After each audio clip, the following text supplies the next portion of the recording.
সুপ্রিয় ছাত্রছাত্রীরা, বিএনজিজি সিসি এবং G2 এর যে ঐতিহাসিক ভাষাবিজ্ঞানের অংশ রয়েছে তাতে মোট দুটি অংশ রয়েছে। একটি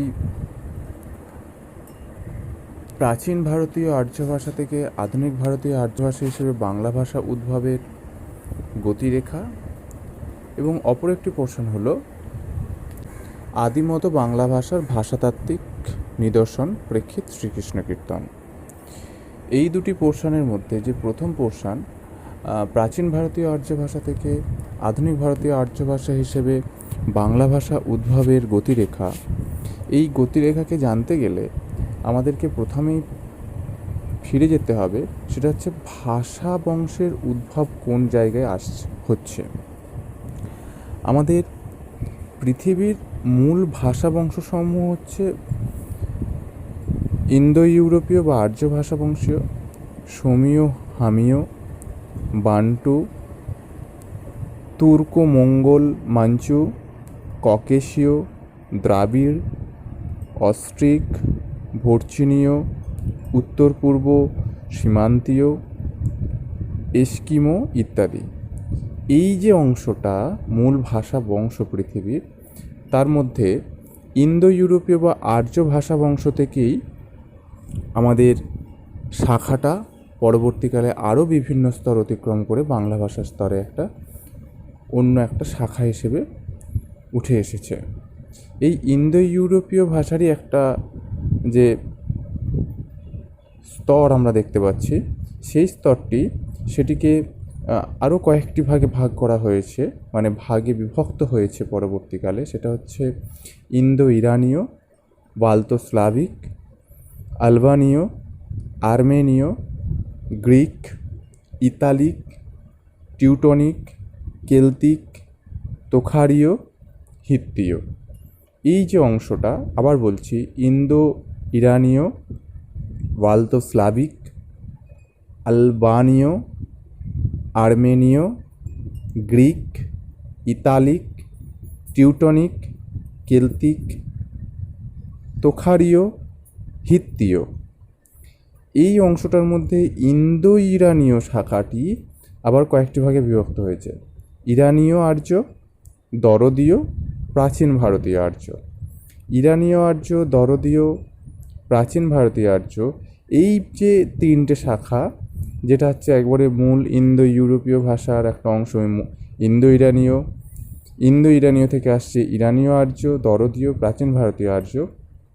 এই প্রাচীন ভারতীয় আর্যরই শাখা হিসেবে পরবর্তীকালে অন্যান্য স্তর অতিক্রম করে আমাদের বাংলা ভাষার স্তরে এসে উপস্থিত হয়েছে একটা শাখা। শাখাটি হলো, একটা হচ্ছে কথ্যরূপ, মানে প্রাচীন ভারতীয় আর্যের একটা হচ্ছে কথ্যরূপ, অপরটা হলো সাহিত্যিক রূপ, যেটাকে হচ্ছে বৈদিক ভাষা বা ছান্দস নামে উল্লেখিত করা হয়েছে। তার মধ্যে এই যে দুটি স্তর, কথ্যরূপ আর সাহিত্যিক রূপ, এই দুটো স্তরের মধ্যে কথ্যরূপটা আবার চারটে ভাগে বিভক্ত হয়েছে: প্রাচ্য, উদিচ্য, মধ্যদেশীয়, দাক্ষিণাত্য। সমগ্র কথাটি তোমরা এখন স্ক্রিনে দেখতে পাচ্ছ, একটা ছবি আকারে আমি দিয়েছি। এই যে এই বিভাজনটা বিভিন্ন স্তর অতিক্রম করছে। আবার কি না, প্রাচ্যর দুটি স্তর, প্রাচ্য মধ্য, যার মধ্যে মাগধী, অর্ধমাগধী, উদিচ্য আবার একটা অংশ চলে আসছে উত্তর পশ্চিমা, যেটা থেকে হচ্ছে পৈশাচী। আর উদিচ্য আর মধ্যদেশীয় দুটো সংমিশ্রণে আসছে ক্লাসিক্যাল সংস্কৃত। মধ্যদেশীয় আর দাক্ষিণাত্য, এটা আবার দুটো স্তর। এই দুটো স্তর একত্রিত হয়ে পশ্চিম বা দক্ষিণ পশ্চিমা অংশে ছড়িয়ে গেছে। সেখান থেকে তৈরি হচ্ছে ষৌড়শ্রেণী এবং মহারাষ্ট্র। আমরা একটু আগে যেটা দেখতে পাচ্ছি যে এই প্রাচ্যর আবার দুটি স্তর, প্রাচ্য মধ্যের মধ্যে যে প্রাচ্য স্তরটা, সেটা হচ্ছে মাগধী এসেছে, সেটা মাগধী প্রাকৃত আর সিংহলি। এই মাগধী প্রাকৃতের একটা অংশ দাঁড়িয়েছে, সেটা হচ্ছে মাগধী অপ্রভ্রংশ অবহট, আর সিংহলীয় থেকে আসছে সিংহলি। মাগধী অপভ্রংশ অবহটের একটা অংশ চলে আসছে পশ্চিম অংশে, যেটার মধ্যে আসছে মৈথিলি, মগহী, ভোজপুরি ভাষা। অপরদিকে আসছে পূর্বী, যেটার মধ্যে থেকে আসছে বঙ্গ, অসমিয়া, ওড়িয়া। বঙ্গ অসমিয়ারই একটা অংশ হিসেবে আসছে বাংলা আর অসমিয়া। এতগুলো কথা বলার একটাই কারণ, আমাদের যে পৃথিবীর মূল ভাষাভাষী মানুষেরা রয়েছে, সেই ভাষাভাষী মানুষদের মধ্যে ভাষাগত যে বিভাজনটা তৈরি হয়েছে, সেই বিভাজনের যে বিভিন্ন স্তর, সেই স্তরটাকে আমরা চিনে নিতে পারি। সেই স্তরগুলির মধ্যে আমাদের বাংলা ভাষা আসছে কোন স্তর থেকে, সেটাও আমাদের কাছে স্পষ্ট হয়েছে। সেটা হচ্ছে ইন্দো ইউরোপীয় ভাষাবংশেরই একটা অংশ ইন্দো ইরানীয়। ইন্দো ইরানীয়রই একটা ভাষাবংশ আসছে প্রাচীন ভারতীয় আর্য। সেই প্রাচীন ভারতীয় আর্য কথ্য রূপটা প্রাচ্য, উদিচ্য, মধ্যদেশীয়, দাক্ষিণাত্য হয়ে বিভাজিত হয়েছে। এই অংশটাতে প্রাচ্য অংশটির যেটা রয়েছে, সেই প্রাচ্য অংশের মাগধী, মাগধী থেকে মাগধী প্রাকৃত, প্রাকৃত থেকে অপভ্রংশ অবহট, সেখান থেকে পশ্চিমী পূর্বায় বিভক্ত হয়ে পূর্বের অংশটা মানে পূর্ব দিকে বিস্তৃত অংশ জুড়ে বঙ্গ, অসমিয়া থেকে বাংলা এসেছে। এইখানে কয়েকটা কথা বলে নেওয়া ভালো। আমরা প্রথমেই দেখতে পাচ্ছিলাম যে ইন্দো ইউরোপীয় বা আর্য ভাষা। এই ইন্দো ইউরোপীয় বা আর্য ভাষা সম্বন্ধে বলতে গেলে আমাদের একটু খটকা লাগে যে আমরা বিভিন্ন জায়গায় আর্য হিসেবে উল্লেখ করে থাকি। আর্য জাতি, আর্য মানে পৃথিবীর কিছু উন্নত জাতিকে আমরা আর্য বলে উল্লেখ করে থাকি, যারা আমাদের উপর অনেকাংশে শাসন চালিয়েছে। আসলে এই আর্য জাতি আলাদা কোনো জাতি নয়। এই আর্য জাতি হলো আর্য ভাষাবংশীয় মানুষ থেকে বলা হচ্ছে। এই ভাষাবংশীয় মানুষরাই পরবর্তীকালে ভাষা থেকে নামাঙ্কিত হয়ে আর্য জাতিতে পরিণত হয়েছে। আলাদা করে আর্য জাতি, উন্নত জাতি এইভাবে বলা থেকে আর্য ভাষাবংশীয়রা তাদের বুদ্ধির প্রখরতার মাধ্যমে আলাদা করেছে নিজের দিকে পৃথিবীর অন্যান্য ভাষাবংশীয় থেকে বা অন্যান্য জাতি থেকে, এবং ধীরে ধীরে নিজেদের শাসন সাম্রাজ্য বিস্তারের জন্য পৃথিবী জয়ের উদ্দেশ্যে বেরিয়ে পড়েছিল। এবার স্বাভাবিকভাবে কথা আসতে পারে অনার্য কারা। অনার্য হচ্ছে সেই সকল উপজাতি বা সেই সকল উপভাষাভাষী বংশের মানুষ যারা পৃথিবীর বিভিন্ন প্রান্তে ছড়িয়েছিল এবং সেই প্রান্তবর্তী জীবন নিয়ে তাদের স্বয়ং সম্পূর্ণতার উপর নির্ভর করে তাদের জীবনযাপনের প্রয়োজনীয় অর্থ, প্রয়োজনীয় সম্পদ নিজের স্বস্থানে উৎপাদন করে জীবনযাপন করত। আর্য ভাষাবংশীয়রা যারা পরবর্তীকালে আর্য জাতি হিসেবে নামাঙ্কিত হয়েছে, এদের বুদ্ধি, এদের বিবেচনা, এদের পৃথিবী জয়ের আকাঙ্ক্ষা এবং অন্যান্য দিক থেকে আরও উন্নত হওয়ার কারণে এরা আস্তে আস্তে নানা জায়গায় গিয়ে এই সকল প্রান্তবর্তী মানুষদের উপর শাসন চালিয়েছে এবং সেই জায়গাগুলো দখল করেছে, সেখান থেকে ধনসম্পত্তি অর্জন করেছে, নিয়ে নিজের দিকে সমৃদ্ধ করেছে। আমরা যেহেতু আজকে ভাষাবংশী অংশ নিয়ে আলোচনা করছি, তাই আমরা আর ওই দিকে না গিয়ে আমরা ভাষাভাষী অংশের মধ্যে প্রবেশ করব। মূল ইন্দো ইউরোপীয় ভাষাভাষী আর্য জাতির একটি শাখা এসে ভারতবর্ষ ও ইরান পারস্যে প্রবেশ করে। এই শাখার ভাষাকেই বলা হয় ইন্দো ইরানীয়, বা ছোট বা সংকীর্ণ অর্থে বলা হচ্ছে আর্য শাখা। এখান থেকে আমরা বাংলা ভাষার পথটা পাবো। এই শাখাটি অর্থাৎ এই ইন্দো ইরানীয় শাখাটি দ্বিধা বিভক্ত হয়েছিল।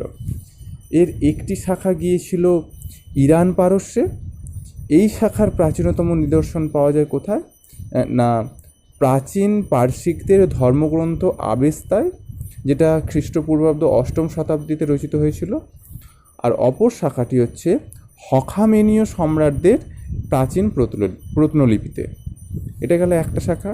আর অন্য শাখাটি আসে ভারতবর্ষ, অর্থাৎ ইন্দো ইরানীয় শাখার যে দুটি স্তর, তার একটা চলে গেছে হচ্ছে প্রাচীনতম ইন্দো ইরান পারস্যে, আর অপরটি চলে আসে ভারতবর্ষে। ইন্দো পারস্যের নিদর্শন হিসেবে কী কী পাচ্ছি না, প্রাচীন পার্সিকদের ধর্মগ্রন্থ আবেস্তায়, যেটা খ্রিস্টপূর্ব 8ম শতাব্দী, এবং হখামেনীয় সম্রাটদের প্রাচীন প্রত্নলিপিতে। আর অন্য শাখাটি আসছে ভারতবর্ষে। যে শাখাটি ভারতবর্ষে প্রবেশ করে তাকেই আমরা কি বলবো না, ভারতীয় আর্য ভাষা। ওই যে আমরা আগেই বলেছি আমাদের সিলেবাসে হচ্ছে প্রাচীন ভারতীয় আর্য, অর্থাৎ এই স্তরটা প্রাচীন ভারতীয় আর্য ভাষা থেকে আধুনিক ভারতীয় আর্য ভাষা হিসেবে বাংলা ভাষা উদ্ভবের গতিরেখা। সেক্ষেত্রে প্রাচীন ভারতীয় আর্যটা আসছে ওই ইন্দো ইউরোপীয় ভাষারই একটি শাখা, যেটা হচ্ছে আমাদের ভারতবর্ষের সাইডে এসেছিলো। আর একটা শাখা বেরিয়ে গেছে ইরান পারস্যে। অন্য শাখাটি যেটা ভারতবর্ষে, তারই একটা অংশ হিসেবে আমরা পাচ্ছি আমাদের প্রাচীন ভারতীয় আর্য ভাষা, যেখান থেকে আমরা বাংলা ভাষাটাকে পেয়ে যাব পরবর্তীকালে। আনুমানিক 1500 খ্রিস্টপূর্বাব্দে ভারতবর্ষে এই আর্য ভাষার অনুপ্রবেশ ঘটে, এবং তারপর থেকে আজ পর্যন্ত এই 21 শতাব্দী পর্যন্ত বিবর্তনের নানা স্তর পেরিয়ে ভারতবর্ষের নবরূপে এই আর্য ভাষা বেঁচে আছে। স্বাভাবিকভাবেই অনেকে প্রশ্ন করে থাকে ক্লাসের মধ্যে যে সংস্কৃত ভাষাকে কি বাংলা ভাষার জননী বলা যায়? না, সংস্কৃত ভাষাকে বাংলা ভাষা জননী বলা যায় না। বাংলা ভাষার উদ্ভবের পিছনে একটা অন্য স্তর রয়েছে, যেটা আমরা পরবর্তীকালে আরও বিশ্লেষণ করতে করতে এগোলে সেটা পরিষ্কার হবে আমাদের কাছে, যে ভাষা বংশীয় ও যেই বিভিন্ন বিভাজন ভাষাগতভাবে, সেখানে সংস্কৃতটা আসছে একটা অন্য স্তর থেকে। মূল স্তর হতেই পারে ইন্দো ইউরোপীয়, এবং সেখান থেকে ইন্দো ইরানীয় বা প্রাচ্য হয়ে আসতেই পারে, কিন্তু সংস্কৃতটা এই শাখারই একটা অন্য অংশ থেকে উদ্ভব হয়েছে, যেটা আমরা পরবর্তীকালে একটা অন্য ছকের মধ্যে দিয়ে আমরা পরিষ্কার করে দেবো। কিন্তু আর একটা স্তর, সেটা হচ্ছে বাংলা এসেছে, সেটা পুরোপুরি ভিন্ন একটা স্তর। আচ্ছা, এবারে আমরা আসছি যে ভারতবর্ষে অনুপ্রবেশের কাল থেকে আজ পর্যন্ত হিসেব করলে ভারতবর্ষে আর্য ভাষার বিস্তৃতিকাল প্রায় 3500 বছর। এই আর্য ভাষাকে আমরা 3টি স্তরে বিভাজন করতে পারি।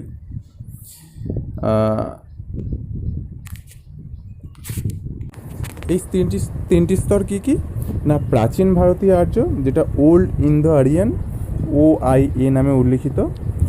আর একটা হচ্ছে মধ্য ভারতীয় আর্য, যেটা মিডল ইন্দো আরিয়ান, সেটা হচ্ছে MIA নামে উল্লিখিত। আর একটা রয়েছে নব্য ভারতীয় আর্য, যেটা NIA নামে উল্লিখিত। তোমাদের চোখের সামনে একটা ছক উঠে আসছে, দেখো, একটা স্তর বিভাজন, যুগ, কালগত সীমা, যুগগত নাম, নিদর্শন, এরকম একটা ছক তোমাদের চোখের সামনে ফুটে উঠছে। সেটা হচ্ছে, দেখো, প্রথমে উল্লেখ করা আছে যে প্রাচীন ভারতীয় আর্য বা ওল্ড ইন্দো আরিয়ান, এটা এসেছিল আনুমানিক 1500 খ্রিস্টপূর্বাব্দ থেকে 600 খ্রিস্টপূর্বাব্দ, অর্থাৎ যীশু খ্রিস্টের জন্মের 1500 বছর পূর্বে এসেছিল, এবং যার বিস্তৃতিকাল ছিল এই প্রাচীন ভারতীয় আর্য, সেটা হচ্ছে খ্রিস্টের জন্মের 600 খ্রিস্টপূর্বাব্দ পর্যন্ত।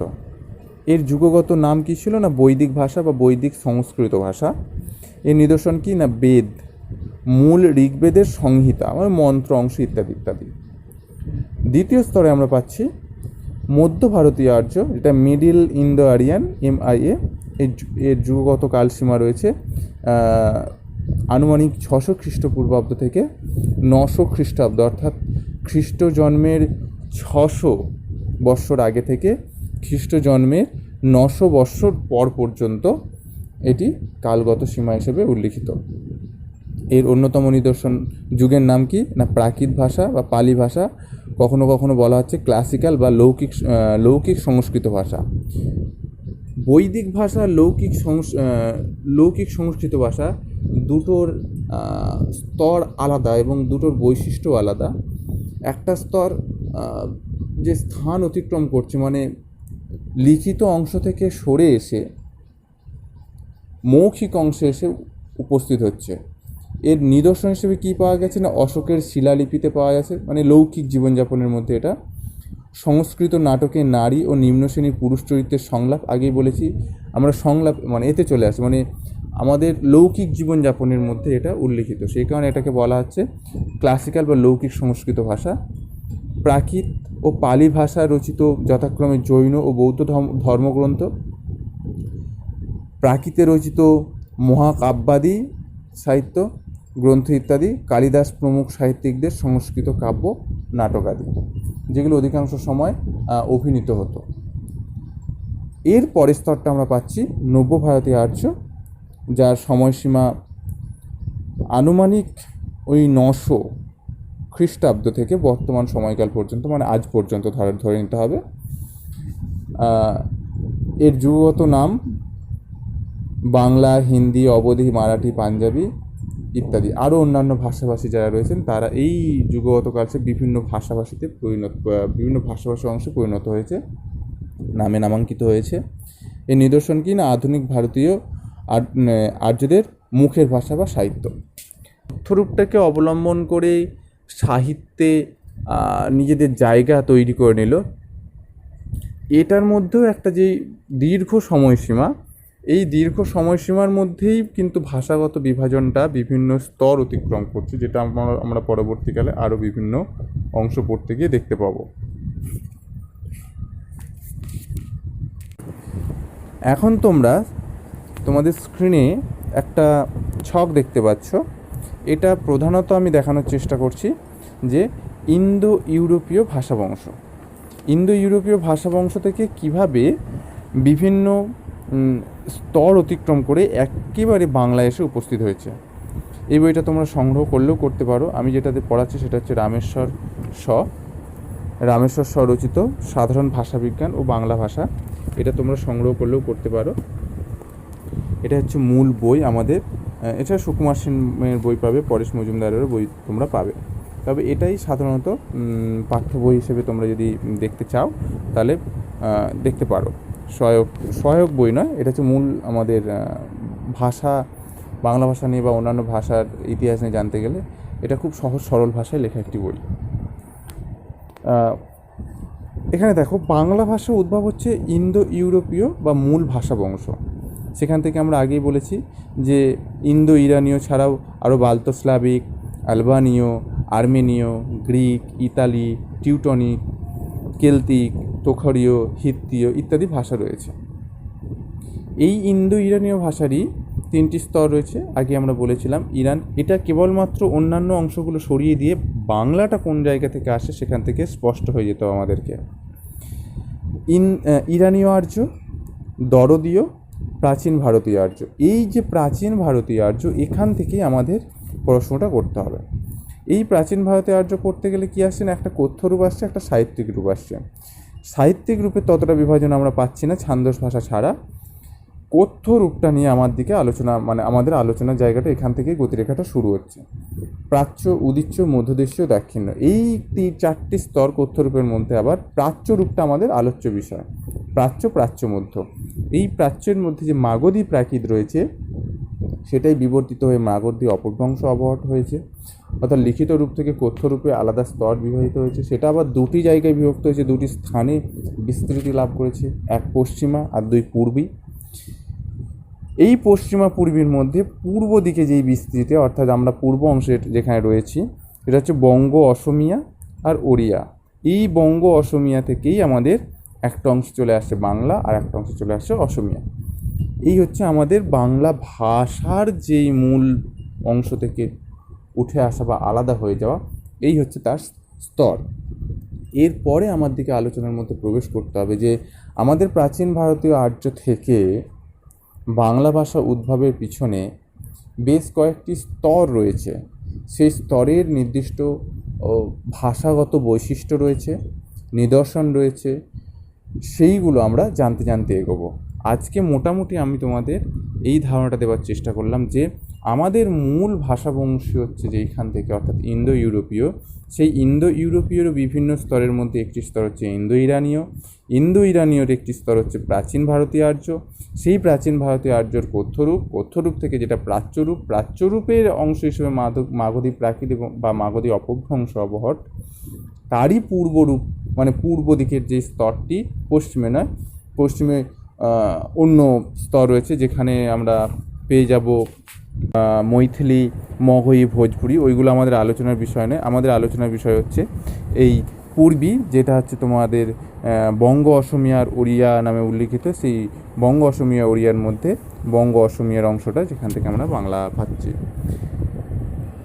তো আজকে আমরা এই পর্যন্তই আমাদের স্তরটা রাখি। এরপরে আমরা স্থানগত বিভাজনের ভাষাগত বৈশিষ্ট্য এবং নিদর্শন নিয়ে ছোট ছোট করে আলোচনা করে এগোবো।